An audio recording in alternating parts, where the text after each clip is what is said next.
जय हिंद दोस्तों, स्वागत है आप लोगों का गुरुकुल स्टडी अड्डा में। दोस्तों आज मैं आप लोगों के लिए कक्षा 7 भारत की महान विभूतियां अर्थात महान व्यक्तित्व कक्षा 7 से पाठ का सारांश तथा अभ्यास कार्य लेकर के आया हूं। तो आज का हमारा पाठ है, एक पाठ का नाम है ऋषि कुमार नचिकेता।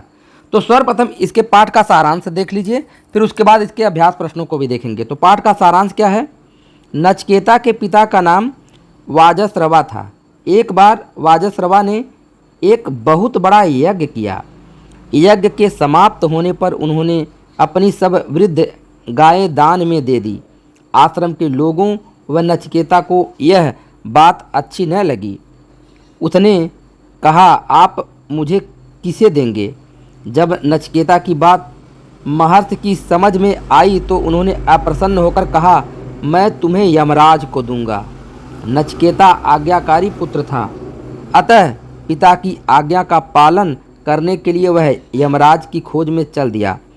3 दिन तक वन में भटकने के बाद जब नचिकेता की आंखें खुली तो उसने देखा कि यमराज सामने खड़े हैं। यमराज ने कहा कि ऐसी तुम पर कौन सी विपत्ति आ पड़ी है जिसके कारण तुम मेरे पास आना चाहते हो? नचिकेता ने कहा कि मैं तो पिता की आज्ञा से आपकी सेवा में आया हूँ, अब मुझे आपकी आज्ञा का पालन करना है। यमराज ने प्रसन्न होकर उसे 3 वरदान मांगने के लिए कहा। नचिकेता ने 3 वरदान मांगे। नंबर 1, मेरे पिताजी मुझसे प्रसन्न हो जाएं। नंबर 2, मुझे स्वर्गलोक में पहुँचने की विद्या बतलाइए। तथा नंबर 3, मृत्यु क्यों होती है और मृत्यु के पश्चात क्या होता है? यमराज ने नचिकेता की तीनों बातों को पूरा किया। नचिकेता के जीवन से हमको यह शिक्षा मिलती है कि पिता की आज्ञा का पालन करना पुत्र का परम धर्म है। अब आइए अभ्यास कार्य को देखते हैं। तो अभ्यास कार्य में देख लीजिए, पहला प्रश्न है, नचिकेता ने दान में कैसी वस्तु देने को बताया?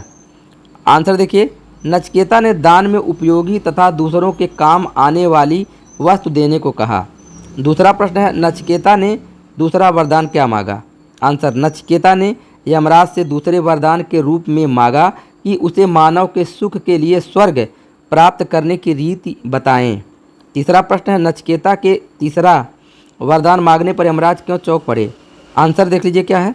नचिकेता ने यमराज से पूछा कि मृत्यु क्यों होती है, मृत्यु के बाद मनुष्य का क्या होता है और वह कहाँ जाता है? यह प्रश्न सुनते ही यमराज चौंक पड़े। चौथा प्रश्न, यमराज ने नचिकेता को तीसरा वरदान किस प्रकार दिया? आंसर, यमराज ने नचिकेता की दृढ़ता और लगन को देखकर तीसरा वरदान दिया और कहा कि जिसने पाप नहीं किया, दूसरों को पीड़ा नहीं पहुंचाई, जो सच्चाई के राह पर चला, उसे मृत्यु की पीड़ा और कष्ट नहीं होता। रिक्त स्थान भरिए। चौथा प्रश्न है, नचिकेता ने निश्चय किया कि मुझे यमराज के पास जाकर पिता के वचन को करना चाहिए। तो यहाँ देखिए क्या भरा जाएगा। तो यहाँ देखिए आंसर, नचिकेता ने निश्चय किया कि मुझे यमराज के पास जाकर पिता के वचन को सत्य करना चाहिए। क्या भरा जाएगा? सत्य करना चाहिए। अब इसमें देखिए छठा है, घर आए हुए अतिथि का हर प्रकार से खाली स्थान करना चाहिए। तो यहाँ खाली स्थान में क्या रहेगा? यहाँ देखिए, घर आए हुए अतिथि का हर प्रकार से सत्कार करना चाहिए। क्या भरा जाएगा? सत्कार।